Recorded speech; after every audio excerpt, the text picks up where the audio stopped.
the UO Marketplace is where we invite the community to come and sell their goods, be it art, be it a concept, vintage clothing. We've invited a bunch of really, I know I shouldn't name drop, right? I shouldn't name drop. We've invited many of the local businesses to come and be a part of it. It's obviously based on them, whether or not they want to, but it is completely free. Like, we don't accept any profit from it. It's strictly for them to come to an already established business and sell their things. We did one last month called the Dreamers and Doers, which was exclusively for students. Students submitted their work to Urban Outfitters, and then Urban Outfitters chose the ones that they felt like went together the best or could be the most successful, or maybe to reach out to this already really rich community environment. There are tons of local businesses, especially on Gain Street, and that's a huge part of the Tallahassee culture. So Urban Outfitters has done in the past, but our store was kind of the groundbreaking moment to begin that initiative again. One of the things we were trying to do at this Urban Outfitters was to take advantage of First Fridays, give artists another venue to show their work, to sell their wares.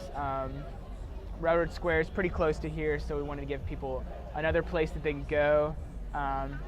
Maybe you do a lap around Railroad Square, come over here to College Town and check out what's going on over here. A lot of times we have different bands playing, different artists. We try to have something going on each month. Just so that we can participate in the things that Tallahassee is participating in. My name is Sam Contreras. I'm doing caricatures today for the Urban Outfitters Marketplace. So it's a lot of fun, you know. It's an opportunity to meet people, to have fun, and to make some money.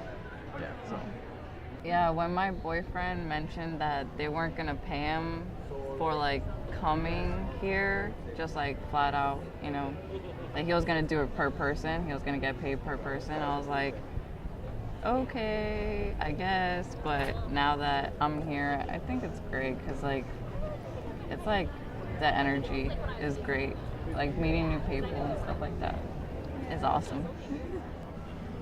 I think it's like for artists to get their name out there, I think that's payment in itself, because I mean you have to pay your dues to get noticed. It's not going to happen instantly. These events are like great opportunities to get yourself out there. I've done the marketplace one time before, right when this location actually opened, the first marketplace they had. They had beach fossils play, and there was a bunch of vendors, different vendors every time, but it was a success for us last time, and just today so far it's early, and we're still doing well, so pretty hyped. Urban Outfitters is taking zero profits for any of the markets they're doing at any stores across the country. They're trying to go back to local roots and how they originally started.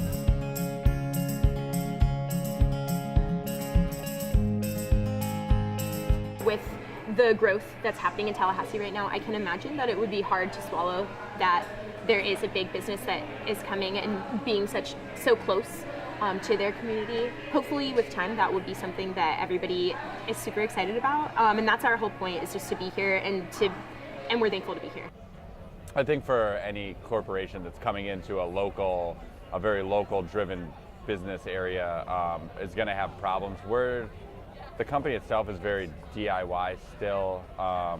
Even at the corporate level, it's a lot of people taking on a lot of jobs at one time and not delegating a lot of tasks. So, but you don't really see that on a level. You just see a giant corporation coming in. So I think they do work with a lot of local vendors and local people. We've been sourcing a lot of a lot of stores that have been opening. We're sourcing local artists to be in a marketplace style shop in the store, or try to get local jewelry designers and stuff like that to work with. So I think we do catch a lot of backlash. This location I don't think was like too bad. There's been some locations where there are protesters.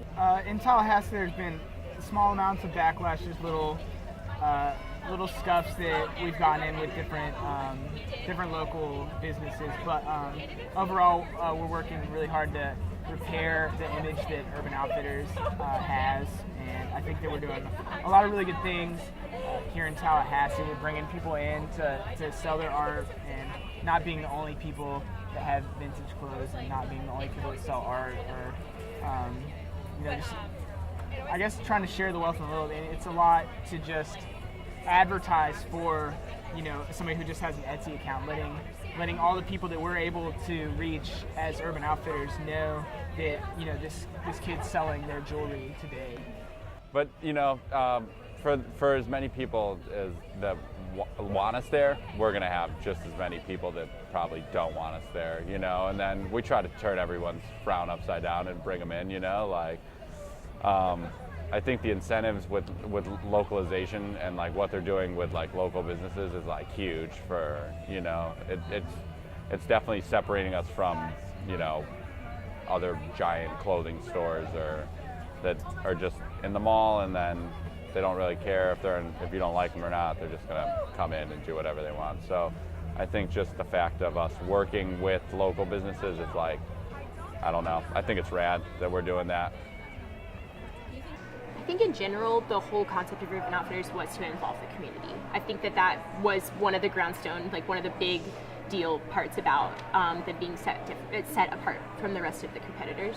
So I would say that is very specifically a part of the core of Urban Outfitters. But I think it would be fantastic for any company to grow into that, because the local community and the community in general outside of big business has a lot to offer.